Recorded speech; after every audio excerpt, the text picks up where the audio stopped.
Y vamos a compartir la pantalla para comenzar la clase de hoy.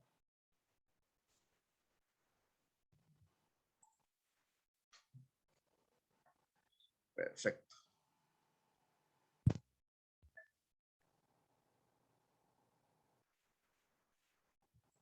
Bien.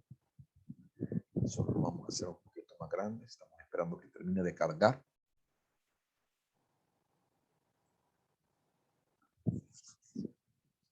Estoy esperando esta carambada.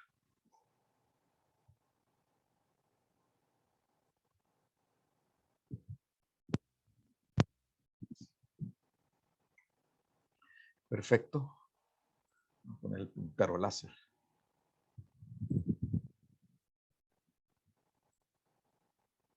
Muy bien, buenas tardes, jóvenes.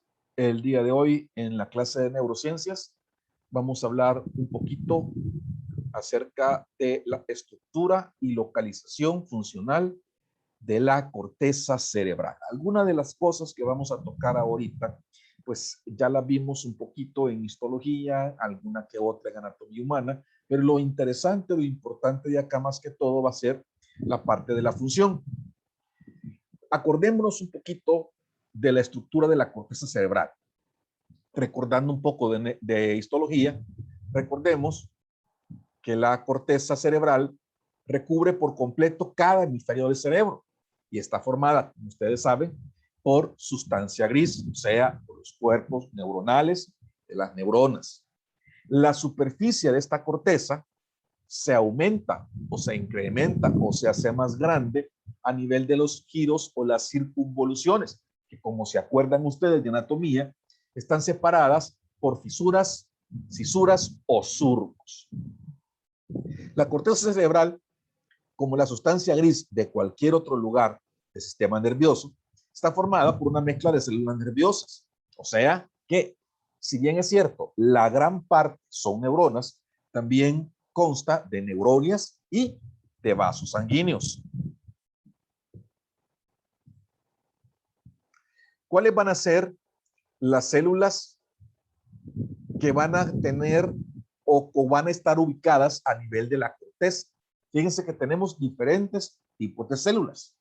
Las primeras que nosotros podemos mencionar son las células piramidales. Estas reciben su nombre por la forma de sus cuerpos, como ustedes pueden observar aquí en la imagen.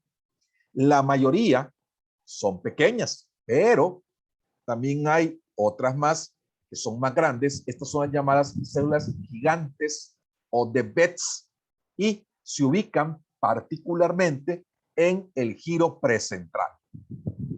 Luego tenemos una serie de células, las llamadas células estrelladas o granulosas en algunos otros libros, que son células pequeñas que, como ustedes pueden observar, tienen forma poligonal.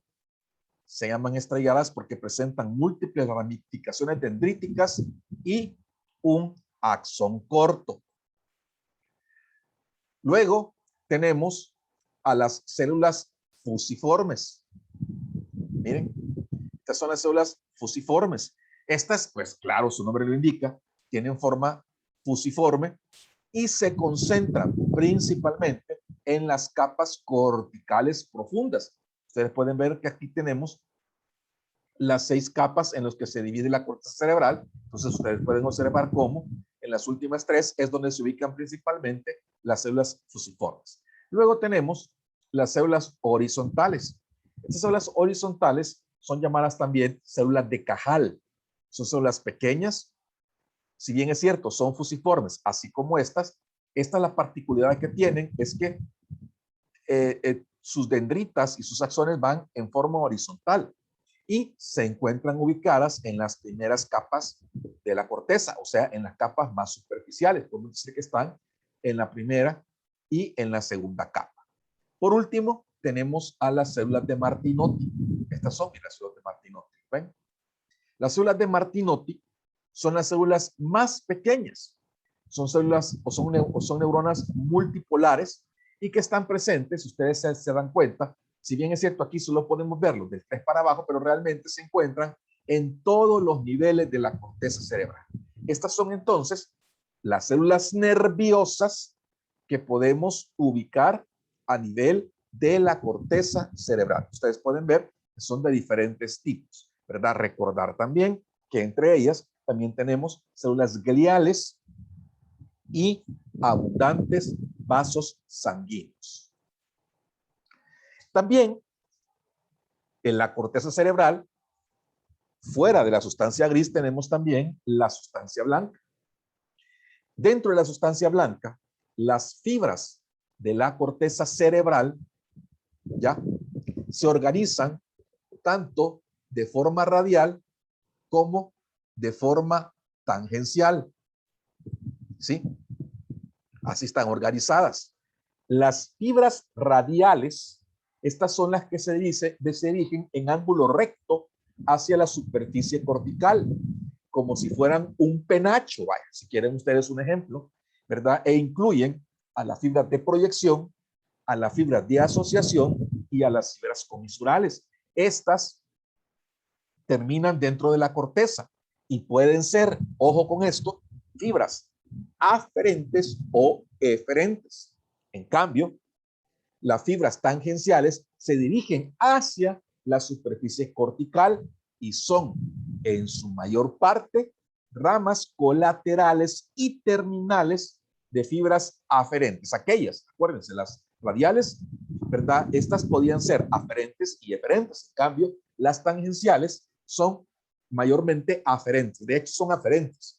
Estas también las podemos observar concentradas en ciertas capas de la corteza cerebral, por ejemplo, la capa 4 y 5, en donde son tan gruesas que incluso pueden ser observadas en cortes del cerebro, ¿verdad? Y reciben también un nombre propio. Estas fibras tangenciales de estas capas reciben el nombre de bandas de Baillarger. Si me regreso para acá, al anterior, las bandas de Baillarger estarían más o menos a este nivel.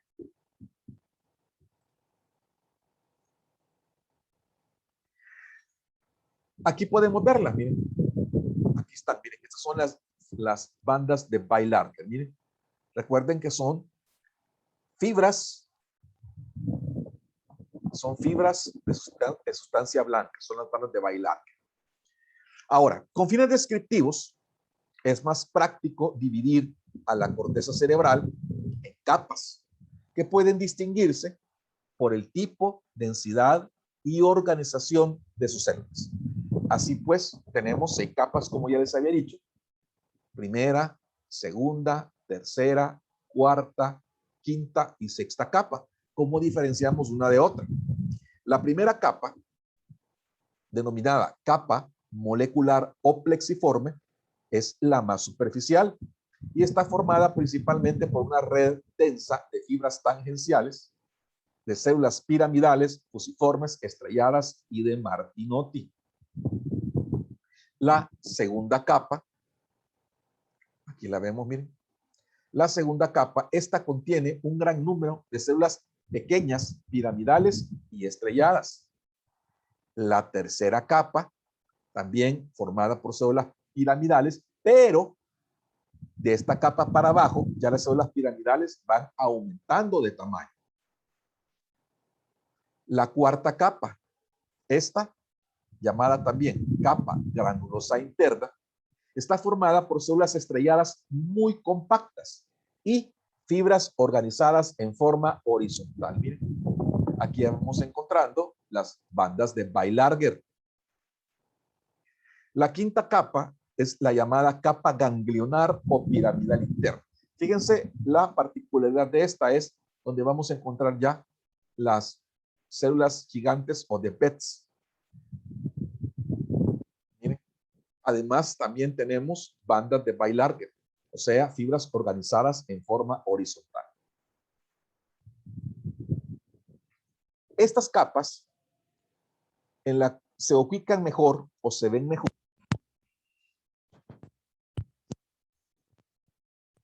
¿verdad? Aquí las células piramidales en esta capa, como ustedes pueden observar, son enormes. Entonces, son las que se conocen como células de Betz. Y estas son las responsables de el 3% de la acción espinal y piramidal. Tenemos a la capa multiforme, es esta, la más profunda, ¿verdad? O de células polimorfas. La mayor parte de estas células fusiformes son células fusiformes, perdón, las que la forman, pero también contiene células piramidales y de Martinot. Y siempre tiene de fibras tangenciales. Miren. Hay ciertas variaciones que se dan en la estructura de la corteza cerebral. No toda la corteza es igual.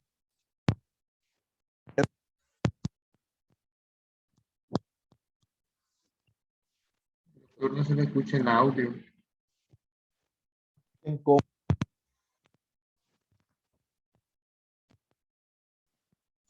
Son las homotípicas.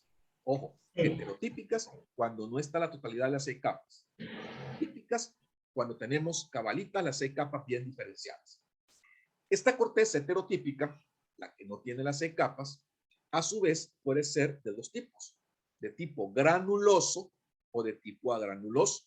La de tipo granuloso es en donde las capas granulosas están bien desarrolladas. Ahí la capa 2 a 5 se fusionan. Ya, entonces de la 2, 3, 4 y 5 se ven como una sola. En cambio, la de tipo agranuloso es donde las células granulosas están mal desarrolladas, de manera que las capas 2 y 4 están prácticamente ausentes. Por eso es que ustedes no pueden ver en este caso, en el caso de las de tipo granuloso, se pueden ver solamente 3 capas.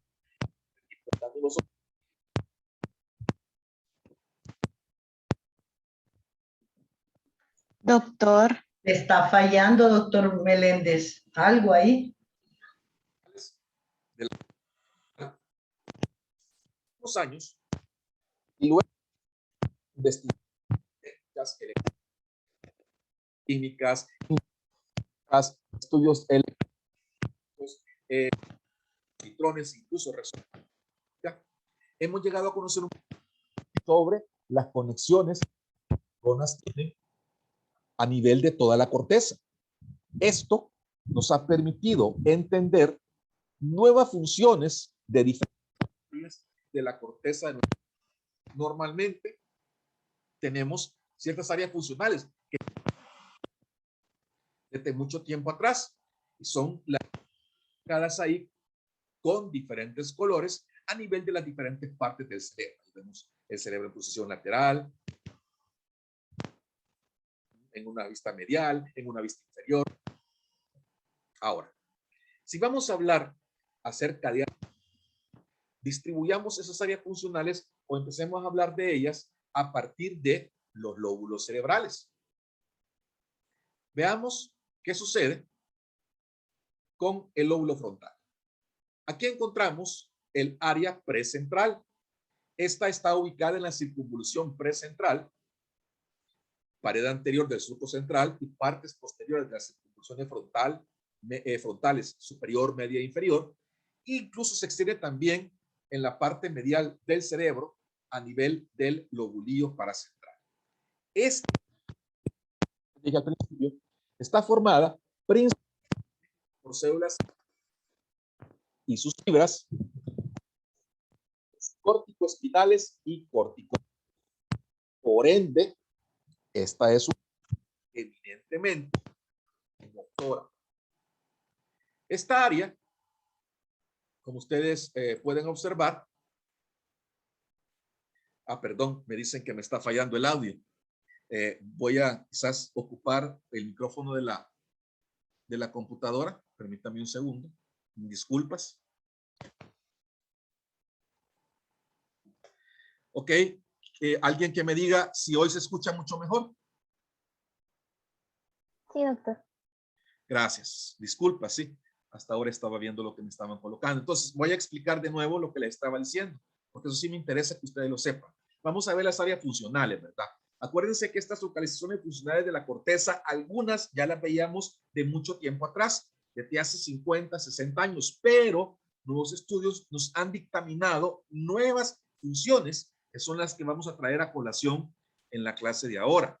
Si vamos a hablar de áreas funcionales, bueno, pues hablemos acerca de cómo estas van en cada uno de los lóbulos. Y empecemos hablando acerca del lóbulo frontal. Ahí teníamos o encontrábamos el área precentral, ¿verdad? Acuérdense que esta está ubicada en la circunvolución precentral, pared anterior surco central, partes posteriores de las circunvoluciones frontales superior, media e inferior, y se extiende incluso hasta la parte medial del cerebro, a nivel del lóbulo paracentral. Esta área, aquí coloreada de rojo, está formada principalmente por células gigantes de Betz, y sus fibras originan a los tractos corticoespinales y corticomedulares. ¿Qué quiere decir con esto? Esto quiere decir que esta área se define como un área motora primaria, o sea, es un área eminentemente motora.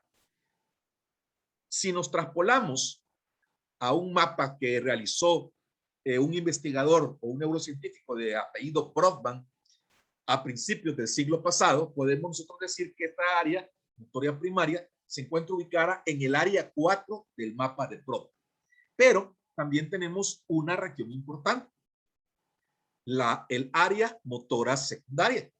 El área motora secundaria o área 6 de Brodmann, que incluye incluso las áreas 8, 44 y 45 del mapa de Brodmann.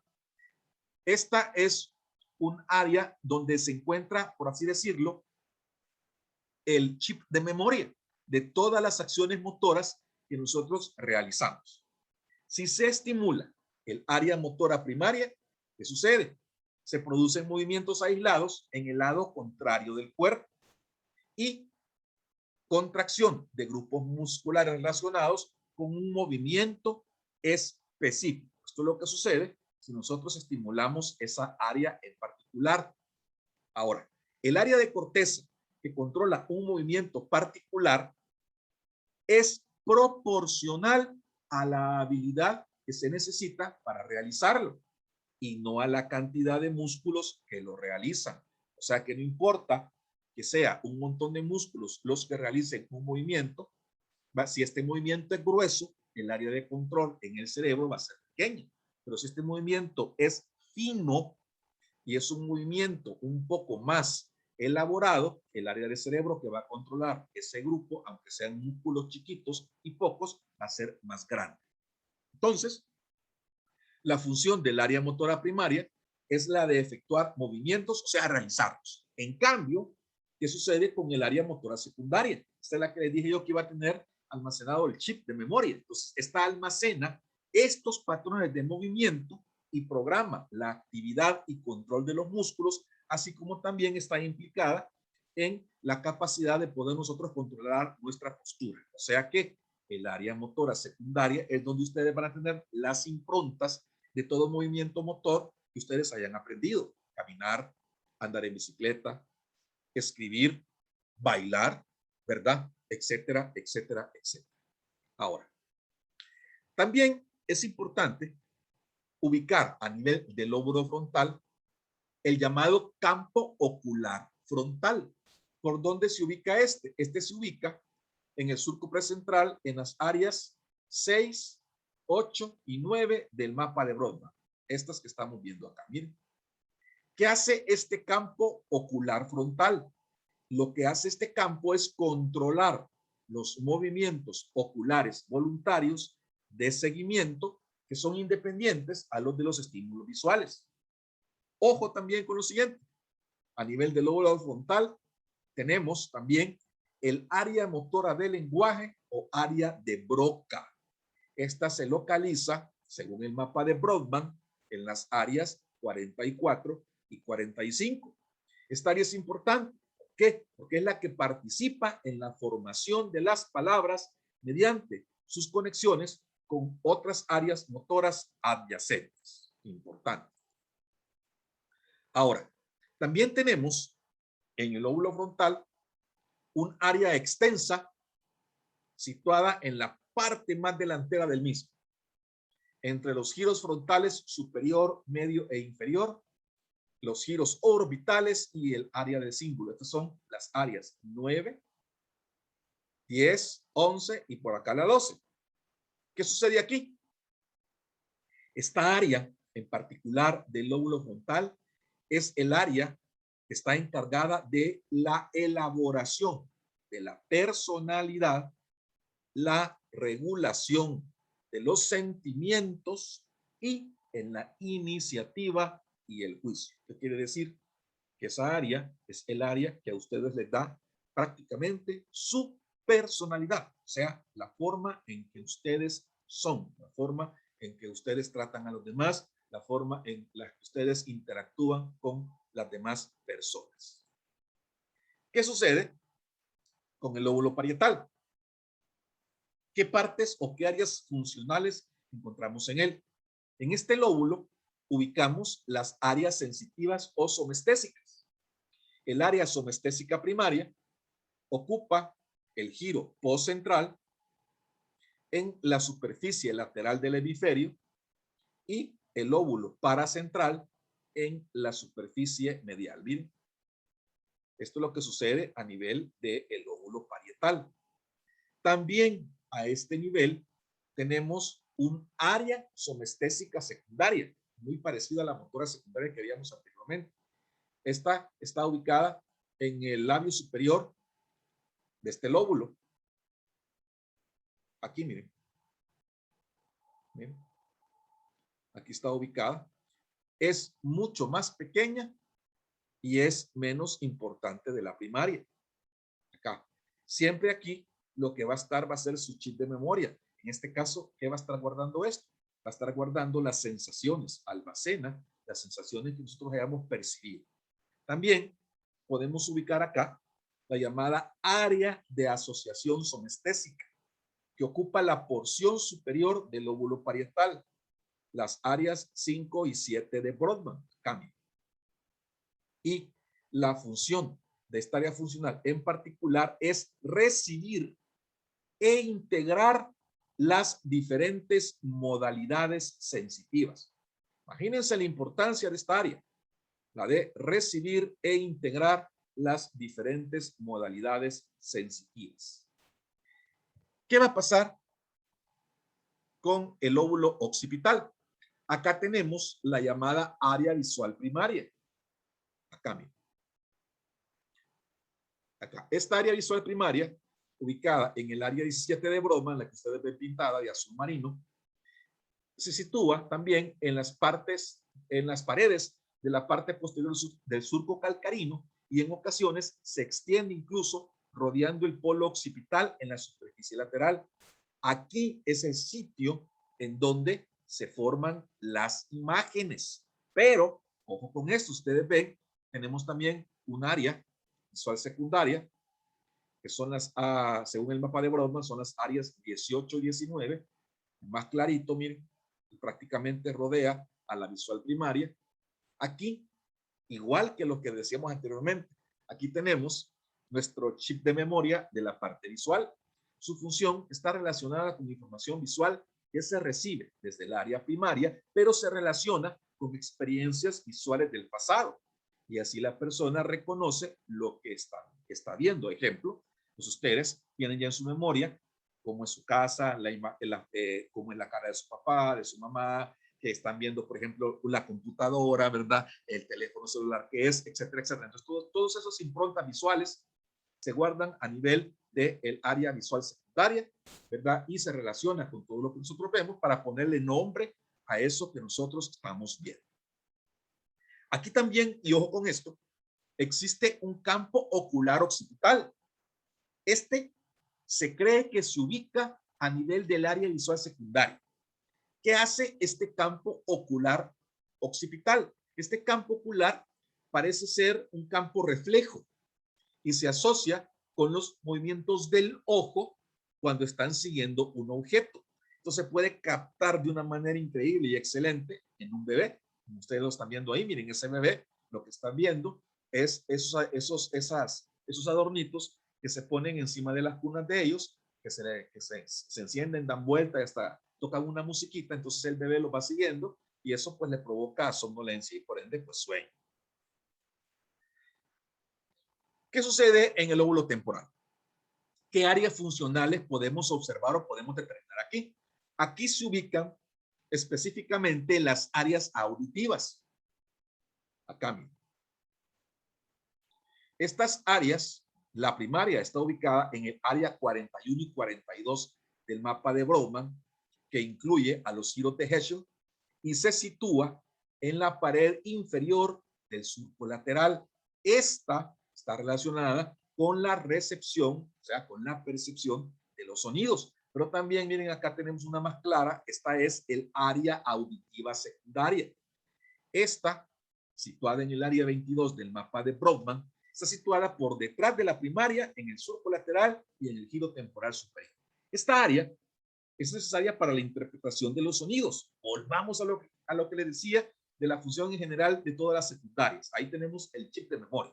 O sea que aquí oye uno algo y asocia la información auditiva aferente con el resto de información que tenemos guardado. Por ejemplo, ustedes están reconociendo que les está hablando, que les está gritando, la bulla que hace es el doctor Meléndez. Igual ustedes reconocen a veces el motor del carro de sus papás, ¿cómo se llama? El pito en particular del carro de algunos de sus amigos, el ladrido de su perro, ¿verdad?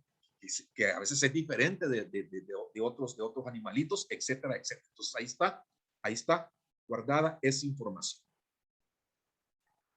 Importante también, que no solamente tenemos aquí el área auditiva, sino aquí tenemos un área sensitiva especial, el área sensitiva del lenguaje o de Wernicke. Esta se ubica siempre en el hemisferio dominante. Ya vamos a hablar un poquito qué es la dominancia, y está ubicada a nivel del giro temporal superior. Acá, miren. Y alrededor del extremo posterior del surco lateral. Acá. Miren. Todo esto es el área de Wernicke. Esta área, si ustedes se fijan en las flechitas negras, fíjense, está conectada con el área de Broca, miren,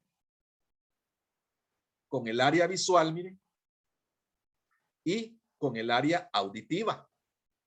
¿Por qué? Porque esta área es la que nos permite entender tanto el lenguaje escrito como el hablado. Por eso es de gran importancia y por eso es que se conecta con el área auditiva. Estamos oyendo algo, pero estamos oyendo un lenguaje. El lenguaje es un lenguaje en español. Se conecta con el área primaria, se conecta con el lóbulo occipital, con el área visual. ¿Por qué? Porque estamos viendo nosotros unas letritas en la pantalla y nosotros estamos entendiendo, ¿verdad? ¿Qué es? Y también con el área de Broca. ¿Por qué se conecta con el área de Broca? Porque al ustedes estar comprendiendo y entendiendo lo que uno está diciendo, ustedes también, al procesar la información, me pueden dar una respuesta a alguna pregunta que yo les haga. Otras áreas importantes también son, por ejemplo, el área del gusto. El área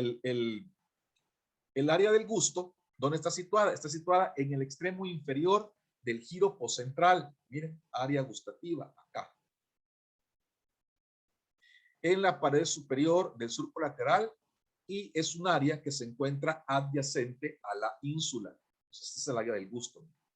Es pequeñita y está en el lóbulo parietal. Acuérdense, el lóbulo parietal es un lóbulo eminentemente sensitivo. Otra área importante es el área vestibular. Ahí le voy a dejar el marcador en el área vestibular. Esta parece estar situada cerca del giro poscentral, y esta área está relacionada con las sensaciones de la cara. Su localización es en una zona opuesta al área auditiva. Ya, ustedes lo están viendo ahí.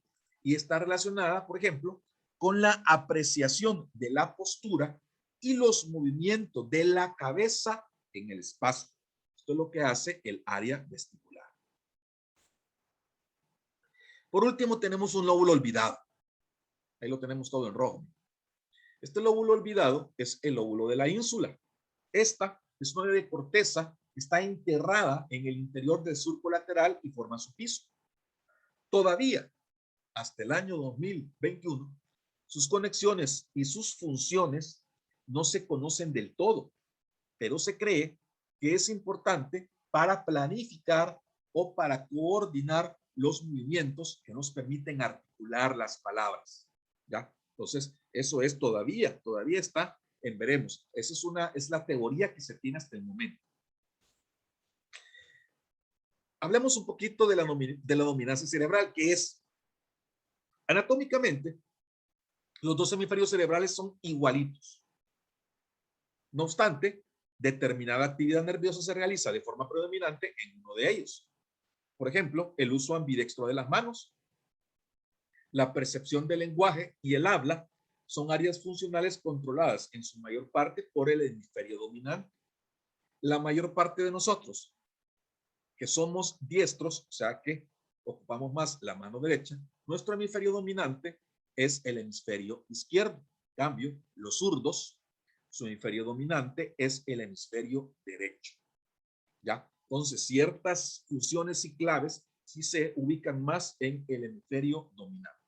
Por el contrario, la percepción espacial, el reconocimiento de las caras, la música, la parte artística, la parte creativa, la parte imaginativa, se interpretan más en el hemisferio no dominante.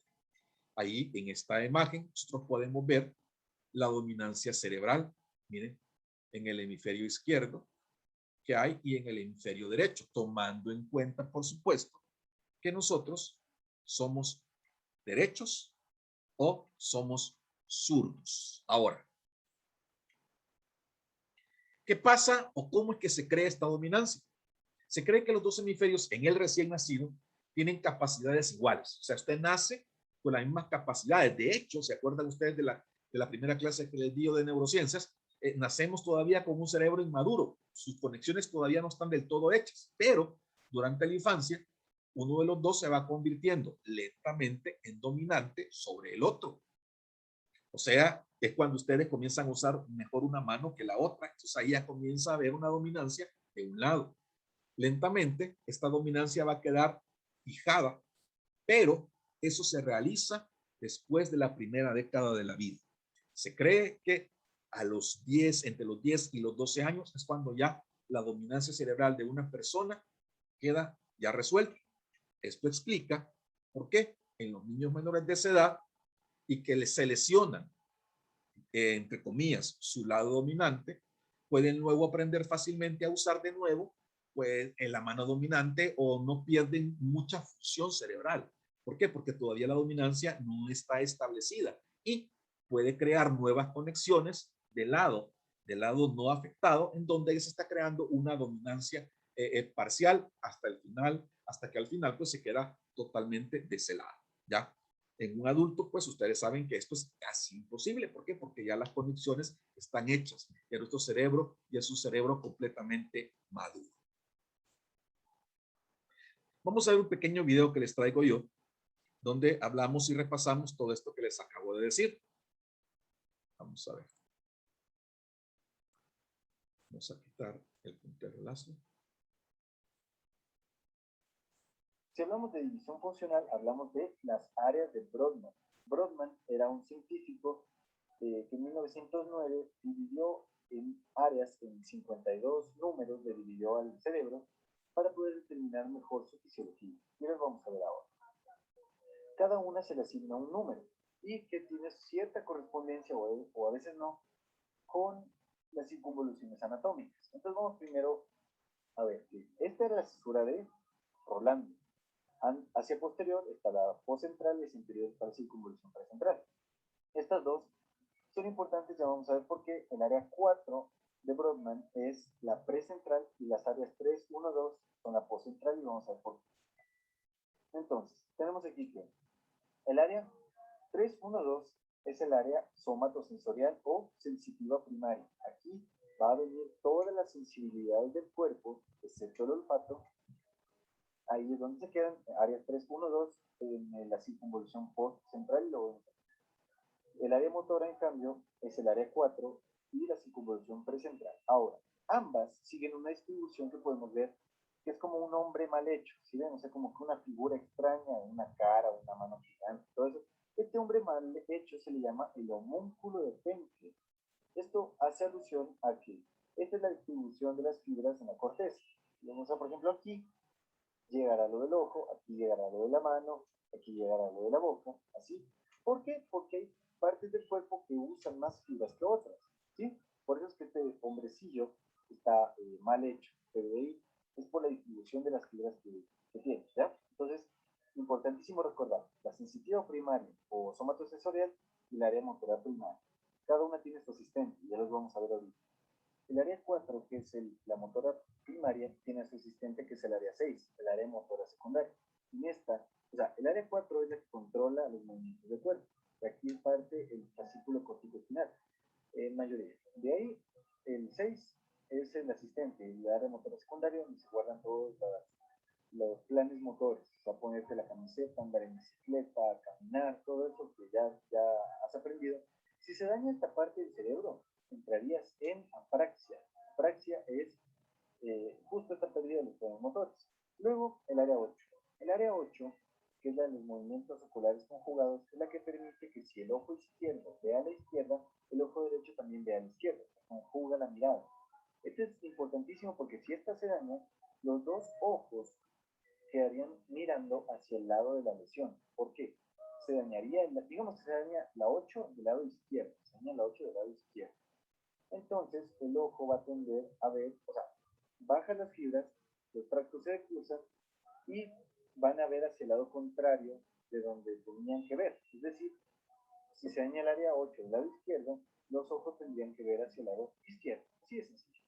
Las áreas 9 y 10 son de la corteza prefrontal y están involucradas con el intelecto, con la resolución de problemas. El área 11 y el área 15 están involucradas, el área 15 no la vemos ahí, pero están involucradas en la asociación cognitiva de la toma de decisiones. Toma de decisiones. Muy bien. Ahora, el área 45 y 44 corresponden anatómicamente a las porciones triangular y opercular de la circunvolución frontal inferior. Y esto de acá se le llamará, estas dos, 44 y 45, el área de Broca, área de Broca. Esta área es muy importante porque es el componente motor del lenguaje. ¿Sí? Si se dañara esta parte, por cierto, el área de Broca es 44 y 45 del hemisferio dominante, o sea, usualmente en la mayoría de personas en el lado izquierdo. Digamos que se dañara el área 44 y 45 del lado izquierdo. Entrarías en un proceso que se llama afasia. Afasia es el trastorno del lenguaje. Sería una afasia motora, porque se daña el componente motor, y no podrías hablar, ¿sí? Emitirías ruidos incomprensibles, pero sí podrías entender todo lo que te dice, ¿de acuerdo? Bien. Entonces vamos con la parte parietal. En la parte parietal tenemos a 312, que es el hipo central, área sensitiva primaria, que tiene a su asistente, que son las áreas 5 y 7, que es el área sensitiva secundaria, involucrada en la relación que tiene todo lo que sentimos con otras funciones mentales. El área 40, y ahí esto corresponde anatómicamente al lobulillo parietal superior. El lobulillo parietal inferior sería un área 40 y 39 que están involucradas con la asociación heteromodal y que junto con 40, 39 y 22, estas tres forman el área de Wernicke con W, Wernicke. Esta es el componente sensitivo del lenguaje. Con esto entendemos lo que nos están diciendo. Si este se dañara, tendríamos una afasia sensitiva, es decir, podríamos hablar, pero no entenderíamos nada de lo que nos están diciendo. Ahora, existe otro tipo de afasia que es la afasia de conducción.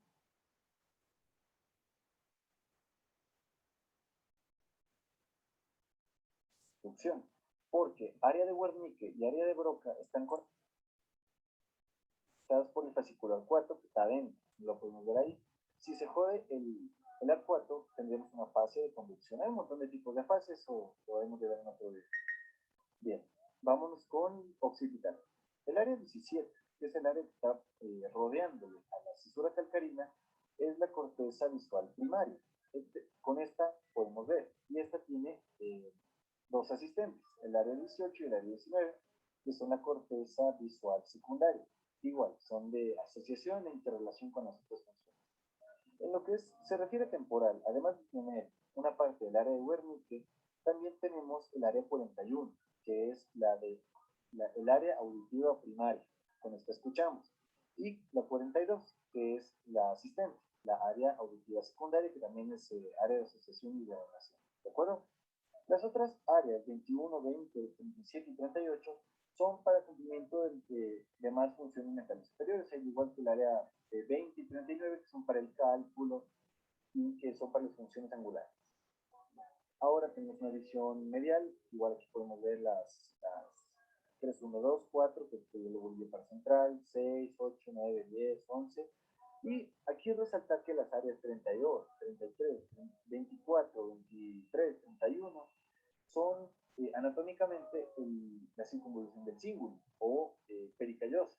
Esta tiene gran participación en lo que es las funciones del sistema límbico.